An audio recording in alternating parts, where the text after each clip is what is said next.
ಪಟ್ಟಣ ಪಂಚಾಯತ್ ಹೊನ್ನಾವರ ಸಾರ್ವಜನಿಕ ಪ್ರಕಟಣೆ.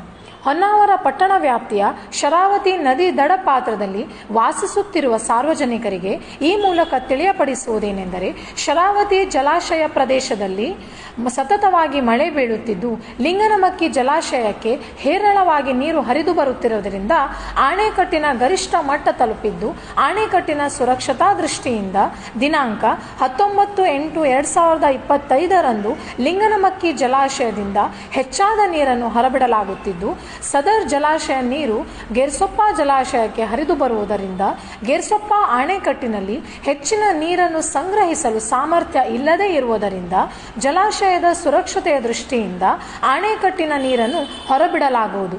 ಆದ್ದರಿಂದ ಶರಾವತಿ ನದಿ ದಡ ಪಾತ್ರದಲ್ಲಿ ವಾಸಿಸುತ್ತಿರುವ ಸಾರ್ವಜನಿಕರು ಕುಟುಂಬ ಸಮೇತ ಹತ್ತಿರ ಇರುವ ಕಾಳಜಿ ಕೇಂದ್ರಗಳಿಗೆ ಅಥವಾ ಸುರಕ್ಷತಾ ಸ್ಥಳಕ್ಕೆ ಸ್ಥಳಾಂತರಗೊಳ್ಳಲು ಈ ಮೂಲಕ ತಿಳಿಯಪಡಿಸಿದೆ.